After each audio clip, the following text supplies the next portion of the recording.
With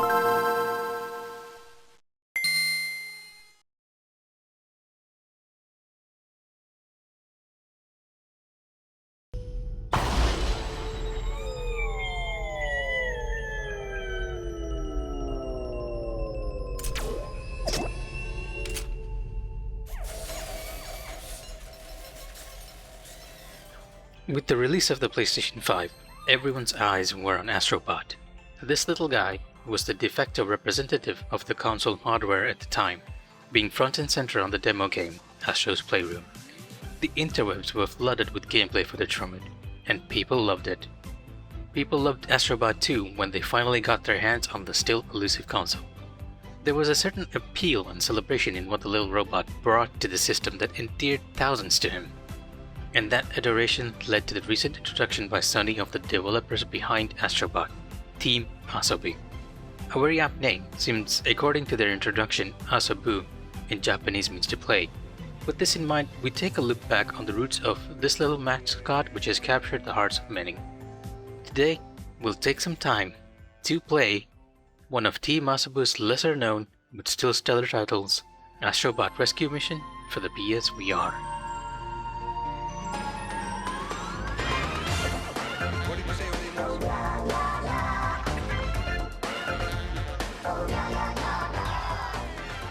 Astrobot Rescue Mission aims to bring the joy of a third-person platformer to virtual reality. With this in mind, the game forgoes trying to tangle you in a complex web of lore or setting. Instead, it presents a refreshingly simple, upfront story to motivate the player to jump into the world. As such, one fine day, Captain Astro and his buddies are chugging along in space when they meet you. Yeah, you, the player. You're part of this adventure, in more than a few ways as we'll see. Your meeting with Astro and crew is cut short, however, when the both of you are suddenly interrupted by an alien who ransacks Astro's spaceship and rides off into hyperspace. In the process, Astro's friends are scattered to various worlds along with the pieces of their ship. Now, with the setup of a standard collectathon ready, it's up to you and Astro to go to these worlds, rescue your friends, rebuild your ship, and persuade the alien to return what he has taken. It's a simple, straightforward plot. The game has given you a reason to go on a journey, so it's time for you, the player, to join Astro on a grand virtual adventure.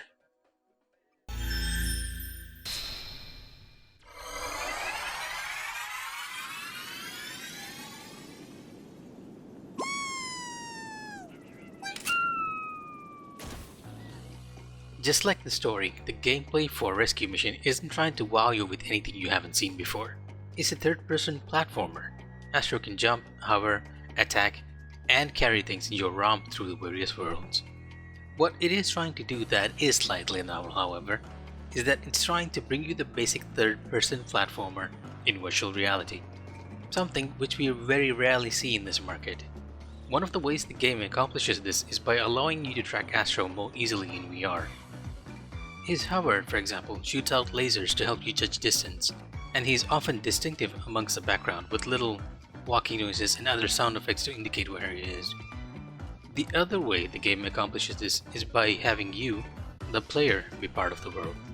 Again, you're not just a camera, but a character who is part of the ride.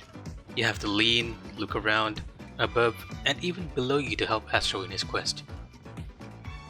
As a player, you can head bob various things in the game to clear the way, whilst obstacles and enemies will try to hinder you by temporarily blocking your view. The game tracks your controller as well, which initially I was assuming was to center you in VR, but then it's used in tandem with the various tools you get. Each of these tools hook up to your controller and serve as a power-up for you to help Astro traverse the world.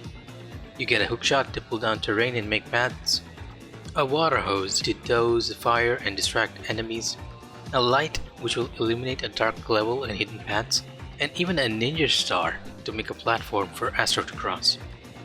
You know that feeling when you were younger and someone asked you to pat your head and rub your stomach? This game's platforming gives me that same weird sensation. On the one hand, you're trying to control Astro with your input, and on the other, you're throwing those little ninja stars to make sure you can cross. It's a bit of an odd experience which I don't think standard platformers can emulate. The upside, however, is that this sprinkles just the right amount of platforming challenge as you try to control both Astro and your own movement in tandem. Together, you both jump, climb, swim, and attack enemies to find Astro's robot friends. The game also has another collectible in the form of a hidden chameleon, which you kinda have to look at for a few seconds to get.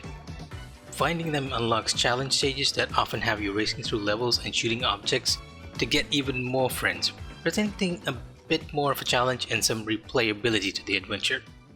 Each world then culminates in a boss battle to retrieve a piece of Astro's ship, and these boss battles are surprisingly fun.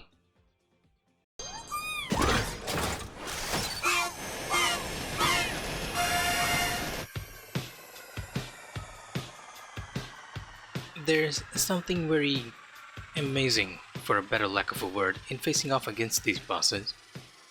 The problem I face, however, is that it's likely that the footage you are seeing on screen won't quite give you the same feeling. As a VR game, your peripheral vision is actually wider and broader than what the social screen of the PSVR can capture. But when you are inside the headset, it's often hard not to be awestruck. Bosses and set pieces will often tower over you, making you feel probably as small as Astro is. The levels are bright, crisp and colorful, with a very upbeat soundtrack to accompany it. Astro and his friends and even everything you meet oozes this Nintendo charm that most other platformers fail to successfully replicate. Astro himself will often interact with you as well. He'll wave to you, take a nap when he's bored, or pop out his own headset to play. All of the little robots you can rescue have custom animations that give them these little flavors of charm. Even the plants and bosses are detailed in such a way that draws your eyes to them. Everything is filled with so much personality. In so far as VR games goes, there is so much charm here that you'll find it hard not to be immersed into the world. You'll kinda look at various bots and chuckle to yourself, or dance along with Astro and crew. And with the game reminding you of your presence, it's very hard not to be enchanted and immersed by it all. Now, as with all VR games, I'm sure one of the questions on everyone's mind is it disorientating? Personally, and I must emphasize the personally here, it is not. Well, with most other VR games, I feel a sense of displacement or discomfort the longer I play. Astrobot Rescue Mission does not elicit the same uncomfortable feelings. It feels better optimized in this regard than many of the other games on the PlayStation Store. It does, however, require some amount of room to play, and you might need to swivel around a bit to find everything. Otherwise, it's likely your controller will just flip-flop all around the screen, and you will have a tough time finding certain secrets hidden in the world. Having said that, with all its bright, colorful worlds and colorful personalities, Astrobot Rescue Mission does successfully deliver on the promise of an immersive third-person platformer for virtual reality. It's not a particularly long game, and you might be done with it sooner than you think, but Team Asobi has bundled so much charm into this little package that we at MN Gaming are looking forward to what they can bring us next. For now, if any one of you out there owns a PSVR headset, can confidently say, go get it. Get ready to be charmed and immersed by perhaps one of the best PSVR games on that platform.